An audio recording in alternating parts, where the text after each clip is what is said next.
नमस्कार मंडळी, पुन्हा एकदा स्वागत आहे आपल्या एका नव्या व्हिडिओमध्ये। मी आपलं स्वागत करतोय कोलकात्यामधून। मी आता सध्या आहे कोलकात्याचं बालीगंज हे रेल्वे स्टेशन आहे, आपण बघताय बालीगंज जंक्शन।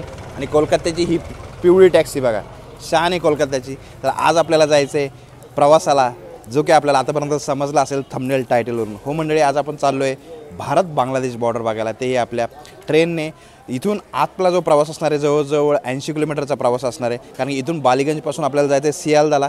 सियालदानंतर जवळजवळ 76 किलोमीटर आहे बोनगाव, आणि बोनगावपासून मग आपली जी बॉर्डर आहे भारत बांगलादेश बॉर्डर, तिथे आपल्याला जायला रस्ता आहे। तर खूप इंटरेस्टिंग असा व्हिडिओ होणार आहे। आतापर्यंत आपण चॅनलला सबस्क्राईब केलं नसेल तर जरूर करा, नोटिफिकेशनची बेल दाबली नसेल तर जरूर दाबा। आणि हां, इंस्टाग्रामला आपण मला फॉलो करू शकता, इन्स्टा आय डी आहे puneri.humsafar। आता सध्या 8 वाजलेत, पण सूर्य बघा अजिबात तुम्हाला दिसणार नाही। कालपासून आलो इथं, सूर्य उगवलेलाच नाही आहे, तर असंच वातावरण आहे। 8 वाजलेत, तर चला तिकीट वगैरे काढून घेऊ। कितीला तिकीट आहे हे मी आपल्याला सांगतो, चला। तर मंडळी तिकीट काढले। प्लॅटफॉर्म नंबर 1ला आपली ट्रेन येणार आहे, 75 रुपये, एकाला 25 रुपये। इकडच्या रेल्वे स्टेशनची वाइब्स आहे ना, वेगळ्याच आहेत।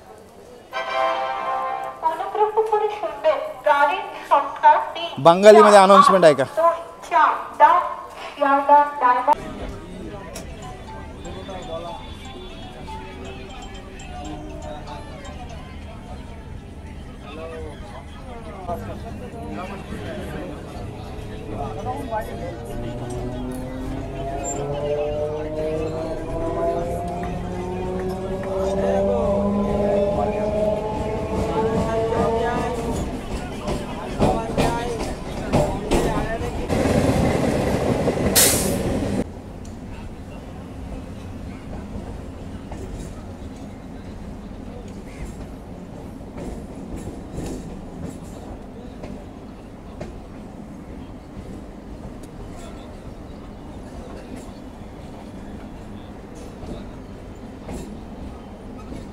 साडेआठ वाजले, आता पोहोचलो आपण सियालदा रेल्वे स्टेशनला। या लोकलने आपण आलो, एकच स्टेशन होतं मध्ये, पण 20 मिनटं लागले कारण खूप स्लो होती लोकल। आता आपल्याला जायचं आहे दुसऱ्या प्लॅटफॉर्मला, जिथून आपल्याला डायरेक्ट भेटणार आहे बोनगावसाठी लोकल ट्रेन। सियालदा हे जे railway station eastern railway operate करता याला। इथं खाण्यापिण्याच्या गोष्टी बघा आपल्याला, इकडचं स्वीट जिलेबी वगैरे, रसगुल्ला आणि झालमुडी इथलं फेमस, ह्या सगळ्या गोष्टी तर खायला मिळतात। आणि प्लॅटफॉर्मवर आपल्याला चैनी खैनी गुटखा सगळं भेटते, काय पाहिजे सगळं। असं काय मॅनेजमेंट आहे या साईडला बघा, तिकडे ताक बनवते असं दिसते माणूस। कुठली तरी लोकल आलेली दिसते, वेटिंग हॉल बघा, लोक कशी पाहतात ते। मुंबईची आठवण झाली मला इथे।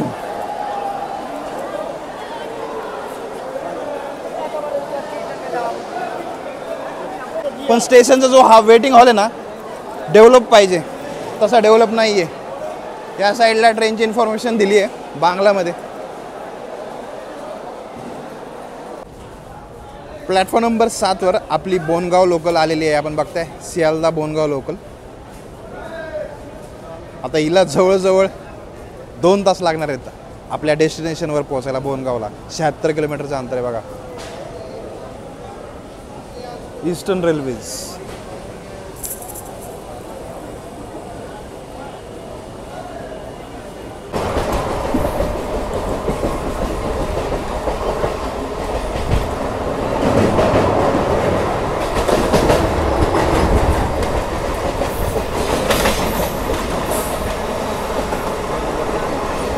पॅरलल ओव्हरटेकिंग बघताय आपण आपल्या ट्रेनला।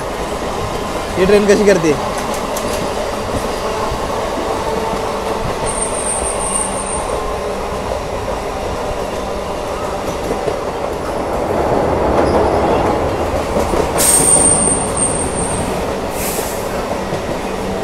परत आपल्या ट्रेनने ओव्हरटेक केला ना। ही जी मजा आहे ना, आपल्याला ही हावडा दिल्ली लाईनवर बघायला भेटते। दमदम जंक्शन, सियालदावरून निघाल्यानंतर हे दुसरं स्टेशन आहे। इथं खाण्यापिण्यासाठी भरपूर सारे ऑप्शन्स आहेत, पण जास्त करून मिठाईच आहेत।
तर मंडळी 11 वाजले आता प्रवास करून सियालदा ते बोनगाव आपण पोहोचले. 2 तासाचा प्रवास झाला. आता चला जाऊयात. आपल्याला जायचं आहे पेट्रोपॉलला. तर पेट्रोपॉल इथून 5 ते 6 किलोमीटर आहे. आता इथं या साईडला आपण असे टोटो बघताय. टोटो आपल्याला पाहायला मिळते. हे सगळे इलेक्ट्रिक आहेत. स्टेशनच्या बाहेर आलो आहे आत्ता. या साईडला आपण हे टोटो बघा. जिथं बघाल ना ह्याच गाड्या दिसतात ते इलेक्ट्रिक. तर भूक लागली आहे, काहीतरी खायला पाहिजे. पण इथे ना चपाती आणि भाजी त्याशिवाय दुसरा ऑप्शनच दिसत नाही आहे. वातावरण काय एक नंबर झाले. पण इकडचं एक नंबर खरंच. पुण्याहून काल निघलो होतो. मला असं अजिबात वाटलं नाही की तिकडून एवढं ऊन होतं. जसं आपण बंगालमध्ये एंट्री केली तेव्हापासून असंच आहे. सूर्यच बघितलं नाही कालपासून. स्टेशन या साईडला आहे आणि समोर हे हॉटेल आहे. याचं नाव काय आपल्याला माहिती नाही. पण इथं भेटते काहीतरी. कारण इथं खायचा खूपच शॉर्टेज आहे. तर चला आता बघूयात काय भेटते आतमध्ये जाऊन. चलो. आणि जे मी आपल्याला हॉटेल दाखवलं होतं तिथं आता थाळी घेतली आपण बघताय. ह्या थाळीमध्ये आपल्याला हे बटाट्याची भाजी, त्याच्यानंतर हे बटाटा कापून फ्राय केलेली भाजी आणि त्यानंतर चिकन आणि त्यानंतर डाळ, ही सर्व गोष्टी दिलेल्या आहेत त्यांनी. तर अशा प्रकारचं काय आपलं जेवण आहे. ह्याची प्राईस आहे 90 रुपये. तर आता हे टेस्ट करून सांगतो कसं आहे. हे बटाटा पण मिक्स करू.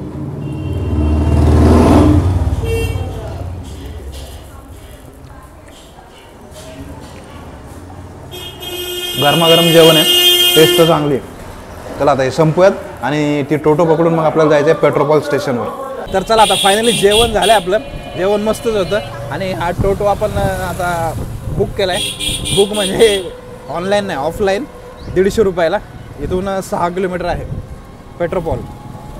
पण इकडच्या वाईब 7-8 किलोमीटर आहे. पण हे सांगतात आहे 8 किलोमीटर आहे. 7-8 किलोमीटर. मी 6 किलोमीटर म्हटलं. ट्रेन चालली आहे कुठली तरी, जोरात आवाज येते.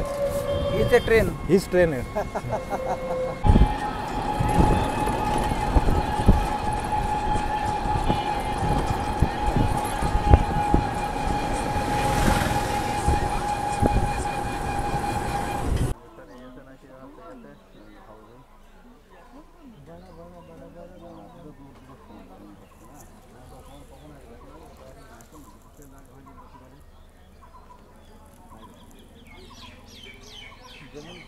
समोर आपण बघताय ही आहे इंडिया बांगलादेश बॉर्डर. आता समोर आपण बघताय ट्रकची चेकिंग चालू आहे. ही बांगलादेशमधून आली आहे ट्रक आणि इकडे इंडियामध्ये चालली आहे. ही ग्रीन लाईनची आपण बस बघताय. ही बस जाते बांगलादेशमध्ये. ही आपल्याला एस प्लॅनेटमधून भेटते कोलकाताच्या. तर अशा प्रकारे हा एक्झिट आहे बांगलादेशकडून येण्यासाठी. एंट्री दुसऱ्या साईडने आहे. या साईडला आपण भारताचा झेंडा पाहू शकता. आणि मी जे म्हणलं जे आपल्याला पेट्रोपॉल रेल्वे स्टेशन पाहायचं आहे तर ते थोडं इथून लांब आहे. 1 किलोमीटर आहे. तिकडे पण जायचं आहे आपल्याला. समोर या साईडला आपण बघता हे ग्रीन लाईन बसेसचं ऑफिस आहे. मी आत्ता आपल्याला बस दाखवली. समोरचा हा रस्ता, इथं बस थांबली. एकदा आपण बघा ही बस आत्ताच बांगलादेशमधून आली आणि या साईडलाच आपण समोर बघितलं बांगलादेशचा झेंडा दिसतोय बघा.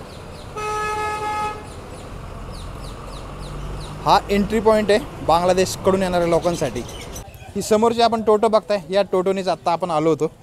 150 रुपये घेतले त्यांनी. 50 रुपये प्रत्येकी 8 किलोमीटरसाठी, जे की रिजनेबल आहे. आणि आपण या साईडला बघता इकडं खाण्यासाठी बुर्जी वगैरे भेटते आपल्याला बॉर्डरच्या शेजारीच.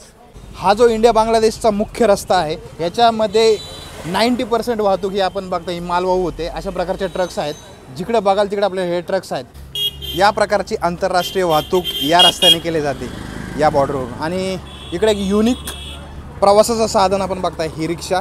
याला असा गाडा जोडलेला आहे आणि अशी इथं प्रवासी प्रवास करतात. मागच्या साईडचं आपण हे गेट बघताय. इथं जे जवान आहेत त्यांना आम्ही विचारलं की आतमध्ये जाऊ शकतो का, तर ते बोलले की आतमध्ये तसं जाऊ नाही शकणार. पण मी यूट्यूबवर एक व्हिडिओ बघितला होता की जशी वाघा बॉर्डरला परेड होते तशी इथं पण होते. तर त्यांना विचारलं, ते बोलले होते. जिथं आपण आता बघितलं ना, ज्या मालवाहू ट्रक्स येत होत्या, तर तिथूनच पुढं जाऊन 0 लाईन आहे आणि तिथं होतं. पण ते होतं दर शनिवारी आणि मंगळवारी. जर आपण येत असाल ही गोष्ट लक्षात ठेवा.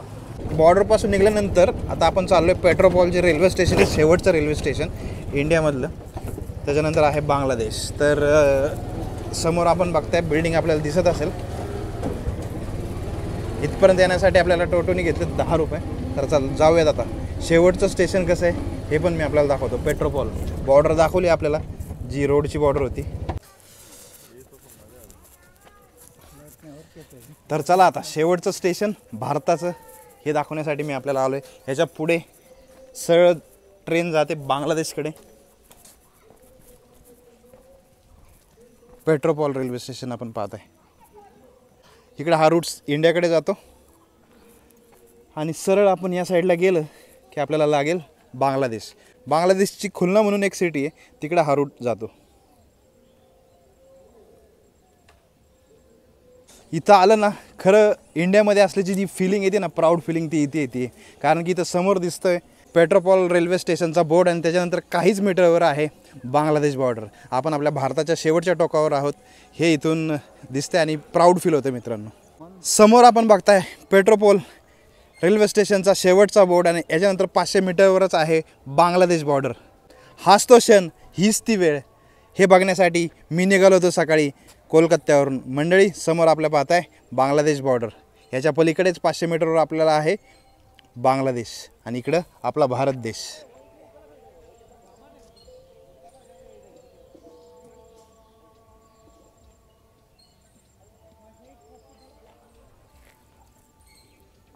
तर मंडळी, फायनली आपण पोहोचलोय बोनगावला. तर मी आपल्याला दाखवलं पेट्रोपॉल रेल्वे स्टेशन, भारताचं सर्वात शेवटचं रेल्वे स्टेशन. त्याच्यानंतर आपण बघितली बांगलादेश बॉर्डर. हा व्हिडिओ आपल्याला कसा वाटला? आपण व्हिडिओची सुरुवात केली होती बालीगंजपासून. बालीगंजमधून आपण ट्रेन पकडली, त्यानंतर आपण पोहोचलो सियालदाला. सियालदावरून आपण दुसरी ट्रेन पकडली, बोनगावला उतरलो. तिथून मग आपण ऑटो टोटो करून हा सगळा प्रवास केला आणि या सर्व गोष्टी दाखवल्या. तर आपल्याला हा व्हिडिओ कशाही प्रकारे आवडला असेल तर व्हिडिओला लाईक आणि शेअर करायला विसरू नका. चॅनलला सबस्क्राईब करायला विसरू नका. चला मग भेटूयात अशाच एका नवीन व्हिडिओमध्ये. तोपर्यंत जय महाराष्ट्र.